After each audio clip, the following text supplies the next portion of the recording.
Is saving your New Year's resolution? Build your savings and reach your goals with an HSBC bonus savings account. HSBC is all about rewarding customers for saving regularly. Increase your balance by $300 every month and you could earn even more with bonus interest paid out monthly. For simple, hassle-free savings growth, search HSBC bonus savings account today. T's and C's and other banking fees and charges may apply. Issued by HSBC Bank Australia.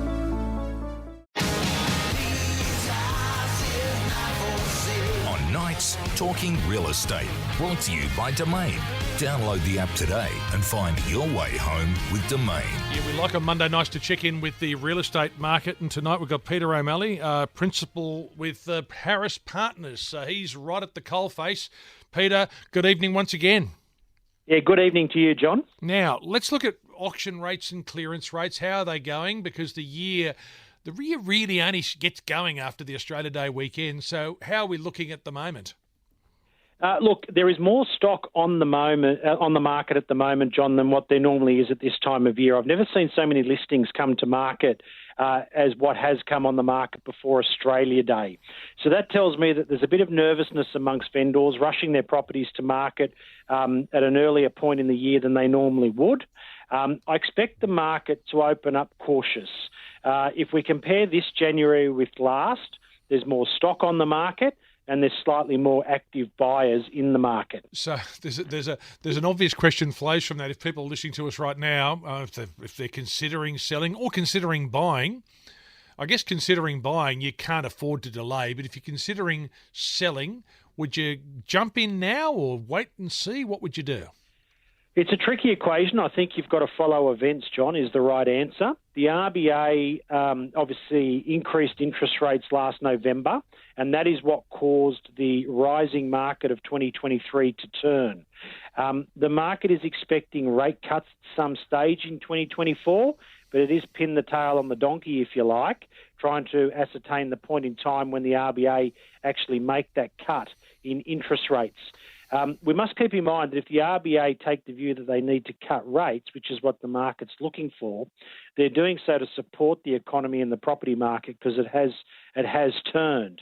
So I think as a vendor, you look at the market early in the year and say, I'm comfortable with where prices are at for my home now, and you go straight away, or you take a wait and see approach to see how this additional stock compared to last year's stock levels plays out. And then you've got the rental market, which is such a hot issue, particularly among young people. We saw at the weekend more than 100 people queuing up to view one of two apartments, and these were both in the $800 to $900 range. There's no sign of this ending, is there? There's not, John. There's nothing on the horizon to suggest that tenants will have an easier time of it in 2024 or 2025 for that matter. We've seen 60 parties turning up to inspect one-bedroom units in the inner city ourselves this year. So the rental crisis is real, and I think we can only expect rents to keep going up given they're the numbers. I would caution that January is the peak time for leasing. So this is when we do see the most tenants activity, particularly with international students coming into the city for the forthcoming university year. But nevertheless, we do have structural issues in the rental market. Yeah. What about investors, people who are looking to invest at the moment in the market if they think it's the right time to do it, and it becomes steeper and steeper in the cities? I'm guessing in regional areas, because you can invest anywhere in the country, can't you? You have to actually live near where you're investing. Have you got any advice for those people? Look, buy and hold investors are really not interested in the inner city market at the moment. They're probably the least represented buyer profile in the market. The one thing about going to the regional markets at the moment, John, is you still may be paying a premium as a overhang from what happened with what happened during COVID as people left the city and went and bought a second residence or moved to these regional towns. So whilst you may get a better yield in the regional markets at the moment, the capital growth in the forthcoming years may not be as strong. One needs to be really careful about investing in regional markets because COVID essentially caused a price bubble in some of those markets, in many of those markets, as people fled the cities to, get away from the COVID lockdowns. I guess the older generations look at the amount of money being charged for housing right now and wonder how it's possible people can even contemplate getting into the market. And then you look at the rental, the amount of money being spent on rent makes it really hard, doesn't it? It does. And, John, I took the liberty to start the year to go out and conduct a few rental open houses myself. I wanted to see what was happening on the ground. And one of the big takeouts that I took from that, there was a lot of parents turning up to rental open houses with their children, both to see what the kids are seeing on the ground, give them some moral support, and act as a guarantor for their rental application if they wanted to take the subject property. So the parents, yes, they were the bank of mum and dad in years gone by, as we know, but parents are now actively getting involved in helping their children secure a rental property because it's so tough out there. Yeah, and the leases for rental properties, like what's the length of the lease typically? It's negotiable. A landlord would not probably want to enter into a 2-year lease at the moment because the market is rising and will continue to rise. Most landlords accept a 6-month lease is too short, so the happy medium tends to be a 12-month lease, and that's what 80 to 90% of all leases would be written up as 12-month leases. Are there many situations where you've got someone who's been there for years, happy, someone's very happy, they've got their tenants, they're probably charging them a bit less than the market would bear because they're happy that they're there and they look after the place? Is there much of that happening?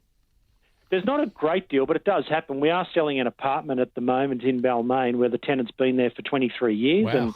And I remember the property being painted before she went in there, and she's had 23 great years there, and she's actually leased it directly or paid the owner directly for the rent, and they enjoy a good relationship. The owner's at a point now where she's actually selling that apartment and the tenant's moving on. But, yeah, there are some generational tenancies, that's for sure. In a situation like that, would there be the prospect of saying, well, we're selling it. If you want it as an investment, I've got a fantastic tenant here. Does that ever happen? It does happen, but not at this point of the market cycle, John, because, as I say, given what the value of that apartment is and versus what the rental return is, it's not going to really appeal to a buy and hold investor. There's about 3 or 4 buyers who are on that one at the moment, and they all want to move into it and renovate it. Yeah, okay, fantastic. And with auctions, are they actually going to auction? Because when the market's really hot, you've got people going in early, don't they? They make an offer before auction to try and get it. Yeah, a pre-auction bid, that's right. And the sales that we've seen this year across the marketplace are pre-auction bids, where the buyer's stepping out saying, I don't want to wait to the big day, or I don't want to buy under the pressure of an auction situation. Here's a strong offer now, take it or leave it. And in some cases, the vendors are grabbing them. So what we saw late last year, John, of the auction success stories, about half of them were selling prior to the auction and half were selling under the hammer on the day. All very interesting at the beginning of the year. But as you say, there's more activity now than there was 12 months ago. Let's see how this pans out as we move through 2024. Peter, as always, it's great to have you with us, and we'll try and keep in touch during 2024. Yeah, look forward to it. Thanks very much, John. A podcast makes a great companion to your life. However, if you're looking for something more romantic, make a date with RSVP, Australia's most trusted dating site. RSVP understands you might be apprehensive, but with their advanced search feature, you'll be matched with singles who tick all the right boxes. Download the app or visit rsvp.com.au today. Unfamiliar with the world of online dating? Keep an ear out for RSVP's handy tips and enjoy the following podcast. It's time to bust your power bill. Save over $2,500 on selected solar and battery packages from SolarBright. Book a free in-home consultation and gain energy independence. Visit solarbright.com.au. Limited time only.